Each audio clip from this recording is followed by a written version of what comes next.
All right, are you ready for like a quiz? Sure. Okay, so I bet you know this answer, though, I have a feeling.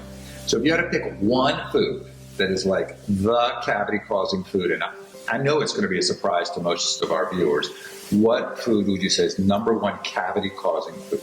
I would say potato chips. Potato chips. Mm-hmm. Why? Because these carbohydrates, once you eat it, it stays in the grooves inside your tooth. Sticky. It's sticky and stays in there. So it has been demonstrated that will cause cavity. Kind of like termites eating away at the tooth. And also, obviously, we know about sweets and sticky candies also will be, for me, the number one puzzle.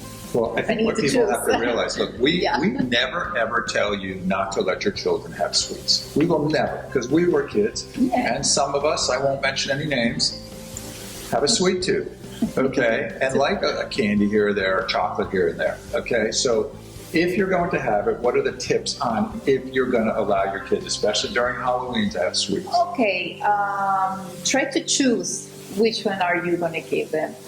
Try to avoid the sticky ones, the hard candies, because those are the ones that probably will cause more damage than other type that you can brush it easier.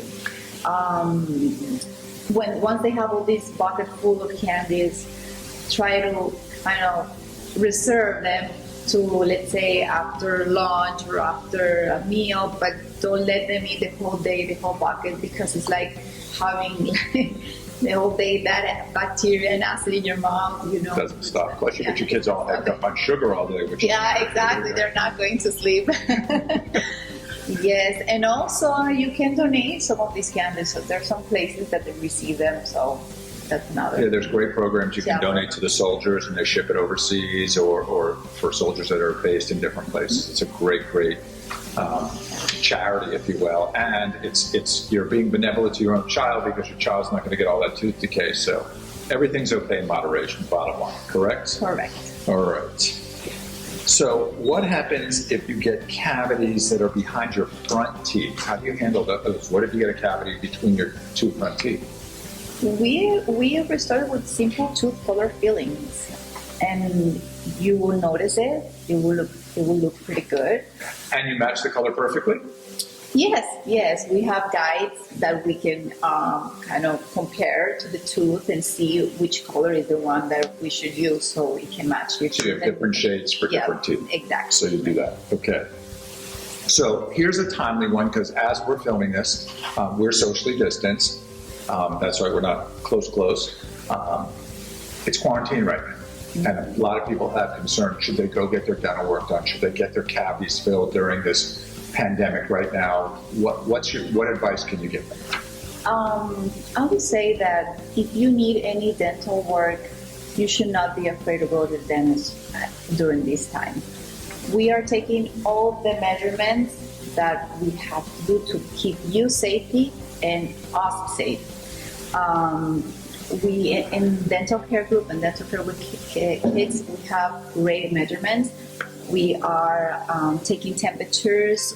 We screen every single patient, and we screen ourselves every time that we get into the office. We take temperatures. We take the pulse oximeter, which measures the saturation of oxygen that you have in your blood. Also, we do a smell test to see if you're able to recognize what you're smelling. And we have to wear masks all the time inside the office. The only time that is allowed to remove the mask is while you're having the procedure done in your mouth, obviously. So, and we do have a hand wash station. Everybody needs to wash their hands before getting to the office. And what's the most important thing, though, about this whole pandemic that I heard a lot about in terms of transmission in dental offices?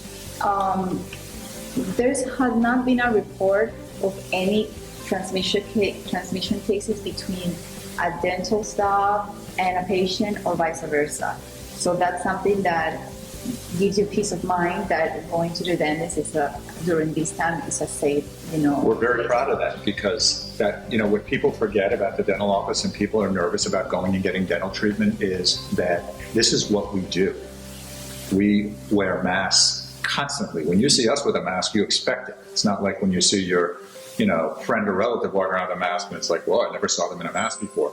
That you're used to seeing us in masks and gloves and protection and scrubs and all the things that we do, and our jackets, and that's why we have such a high, unbelievable statistic that we are so proud of, that there has not been a case of transmission, and that's amazing. I think what people have to realize, and let me ask you this, Dr. Rosenfeld, is tell them what happens if you leave these cavities alone on your child. What can happen? I mean, people might be afraid to come in, but what are the consequences? No, the consequences is like one day your child can wake up with a huge swelling, and then you're going to have to come anyway with all that swelling, and we're going to have it gets complicated. And it's emergency. It's emergency now, and yeah. You can, and it can get complicated if you, with a simple feeling, if you don't go and get it fixed, then it can turn into something pretty. It's like any other medical procedure. Yeah. Early detection is the key. Exactly. And if you have early detection, it's simple, it's easy, less expensive, more comfortable for the patient. There's all the boxes are checked.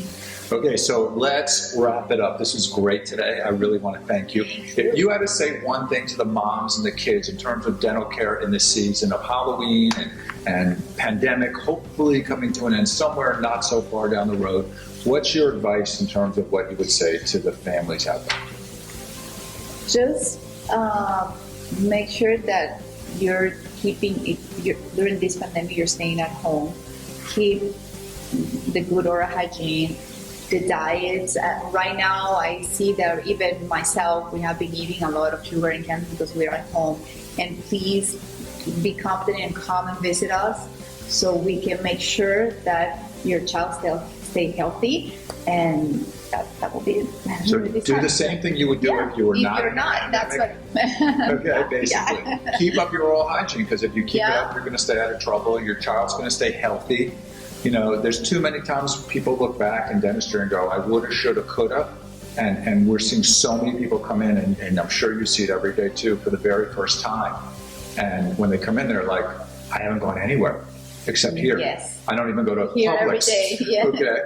But it's so important. That's what people have to know. Your health, this can affect your possibility. If you lower your immune system, horrible things can happen. Not only infections, you're more susceptible to COVID and those things. So right now, it's very, very important to keep up your oral health, just like the rest of your health. So Dr. Dalia Rosenfeld, you were a superstar today. Thank you so much, and happy Halloween. Thank you. Thank you. Thank you.